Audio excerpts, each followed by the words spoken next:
আগেই বলে নিচ্ছি, এই ফুটবলারকে স্যালুট দিন। কেননা এই ফুটবলার যে বড় মনের পরিচয় দিয়েছেন, এই ফুটবলার যে সুন্দর মানসিকতা দেখিয়েছেন, তাতে তার স্যালুট পাওয়াটা যোগ্য। আচ্ছা, প্রত্যেকটা ফুটবলারের জন্যই বিশ্বকাপ খেলাটা স্বপ্নের। বিশ্বকাপ খেলার জন্য প্রত্যেকটা ফুটবল মুখিয়ে থাকেন।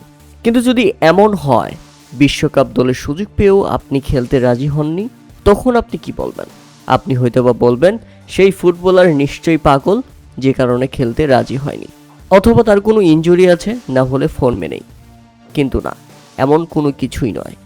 দুর্দান্ত ফর্মে রয়েছেন, কোনো চোট বা ইনজুরি নেই, তবুও বিশ্বকাপে খেলতে রাজি হয়নি অর্জন এডওয়ার্ড।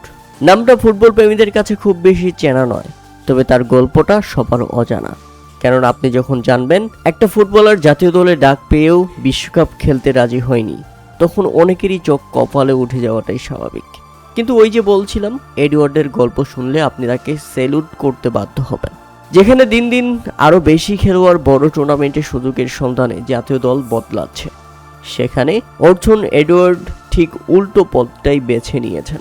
লেন্সের এই স্ট্রাইকার নিশ্চিত করেছেন যে 2026 বিশ্বকাপের জন্য হাইতি জাতীয় দলে যোগ দেওয়ার প্রস্তাব তিনি প্রত্যাখ্যান করে দিয়েছেন। 28 বছর বয়সী এই খেলোয়াড় কেন এমনটা করলেন, তার কারণ পেশাগত বা ব্যক্তিগত কোনো বিষয় নয়, বরং ফুটবলের ন্যায্যতার প্রতি তার বিশ্বাস থেকেই এই কাজটি করেছেন তিনি। এডওয়ার্ডের জন্ম ফরাসিতে, পরে প্যারিসে চলে আসেন।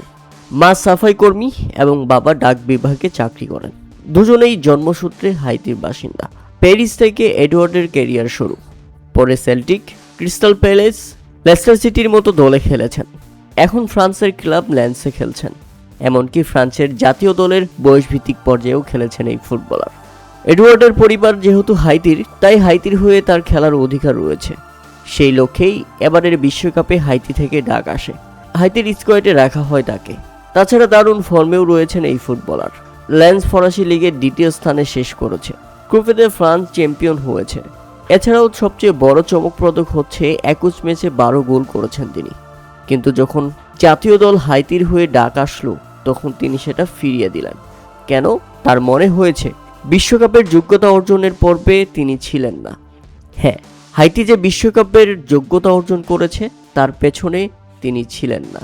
তাই এখন বিশ্বকাপ দলে ঢুকলে যারা হাইতির হয়ে কষ্ট করেছে, হাইতিকে বিশ্বকাপের যোগ্যতা পাওয়ার জন্য আপ্রাণ চেষ্টা করেছে, লড়ে গেছে, তাদের সঙ্গে অন্যায় করা হবে যদি সে হাইতির হয়ে এখন বিশ্বকাপ খেলেন। 28 বছর বয়সী ফুটবলার বলেছেন, বিশ্বকাপে যোগ্যতা অর্জনের জন্য ওরা লড়াই করেছে, আমি হাইতির হয়ে বিশ্বকাপ খেলার জন্য লড়াই করিনি, তাই আমি হাইতির হয়ে বিশ্বকাপ খেলার যোগ্য নই। আমি হঠাৎ করেই বিশ্বকাপ দলে খেলতে গিয়ে সুবিধা নিতে পারবো না। আপনি যদি আমাকে প্রশ্ন করেন তাহলে কি আমি হাইতির হয়ে খেলবো না? সেটা নয়, আমি অবশ্যই হাইতির হয়ে খেলবো। তবে আমি যখন খেলবো তখন যোগ্য ফুটবলার হিসেবেই সুযোগ আদায় করে নিয়ে খেলবো। দীর্ঘ 52 বছর পর হাইতি এবারের বিশ্বকাপ খেলবে। ব্রাজিল, মরক্কো, স্কটল্যান্ড কঠিন গ্রুপে রয়েছে তারা।